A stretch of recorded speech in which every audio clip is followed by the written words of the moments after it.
নমস্কার বন্ধুরা, তোমাদের সবাইকে স্বাগত জানাই আমার পাকঘর ফুডিজ কিচেনে। আজ তোমাদের জন্য নিয়ে এসেছি একটা ভিন্ন স্বাদের মাছের রেসিপিটা হলো বিলেতি ধনেপাতা দিয়ে ভোলা ভেটকি মাছের ঝাল। প্রথম থেকে শেষ পর্যন্ত তোমরা ভিডিওটা দেখতে থাকো।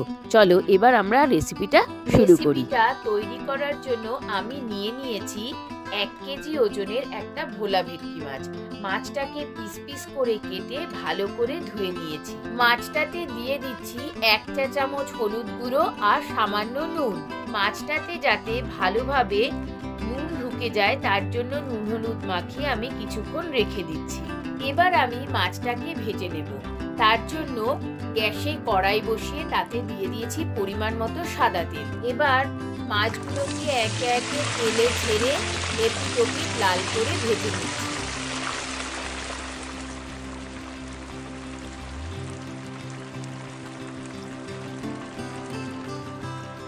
দাঁড়াও, মাছটা ভাজতে ভাজতে তোমাদের একটা জিনিস দেখাই। দেখো বন্ধুরা, এইটা হচ্ছে সেই বিলেতি ধনেপাতার গাছ। এই গাছের পাতা দিয়েই আজকে আমরা রান্নাটা করব। তোমরা যদি এই গাছটা কেউ চিনে থাকো আমাকে কমেন্ট করে জানিও। পাতাগুলোকে শিলনোড়ায় বেটে আমি একটা পেস্ট তৈরি করে নিয়েছি। এই গাছটা সচরাচর সব জায়গায় পাওয়া যায় না, জানো তো। তোমাদের এই রান্নাটা করে দেখাবো বলে আমি অনেক খুঁজে খুঁজেই গাছটাকে জোগাড় করেছি। আমার পাতাটা বাটা হয়ে গেছে। এবার চলো মাছটা দেখে নিই কতটা ভাজা হলো। মাছগুলো আমার লাল করে ভাজা হয়ে গেছে। এবার একে একে প্লেটে তুলে নিচ্ছি।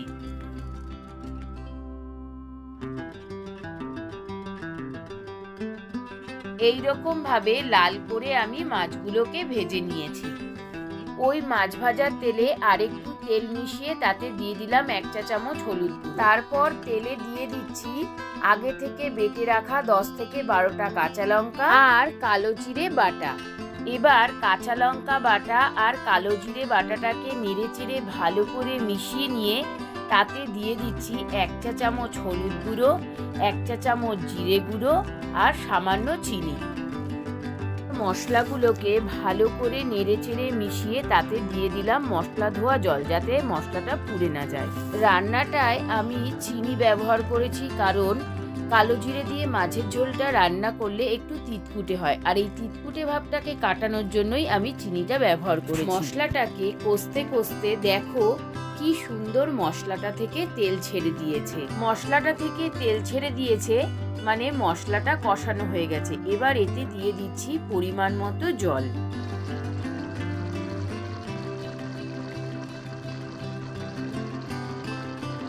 ঝোলটা ফুটতে ফুটতে তাতে দিয়ে দিচ্ছি পরিমাণ মতো নুন।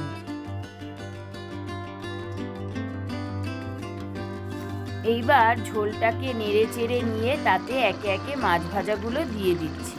এই একইভাবে বেলে মাছের রেসিপিও আমার চ্যানেলে দেওয়া আছে, লিঙ্কটা আমি ডেসক্রিপশনে দিয়ে দিলাম, তোমরা দেখে নিও।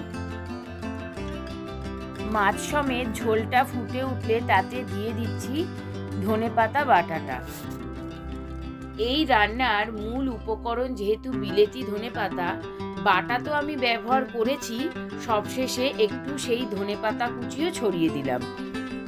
নেড়ে চেড়ে রান্নাটাকে আমি কিছুক্ষণের জন্য স্ট্যান্ডিং টাইমে রেখে দিলাম। তারপরে আমি রান্নাটাকে নামিয়ে নিচ্ছি। এবার মাছগুলোকে আমি থালায় ঢেলে নিচ্ছি। রেসিপিটা বাড়িতে একবার ট্রাই করো, আর ভালো লাগলে অবশ্যই কমেন্ট করে জানাবে। আর রেসিপিটা ভালো লাগলে শেয়ার করে আমাদের পাশে থেকে। এই মাছের ঝোলটা গরম গরম ভাতের সঙ্গেই খেতে ভালো লাগে, তোমরা কিন্তু অবশ্যই ট্রাই করো। Thanks for watching. Please subscribe my channel Pakghar foodies kitchen and press the bell icon. এই মাছের ঝোলের সাথে গরম গরম ভাত মেখে খেলে মনে হবে যেন একেবারে অমৃত খাচ্ছি। সবাই তোমরা খুব ভালো থেকো আর আমার রেসিপিগুলো দেখতে থাকো। Thank you.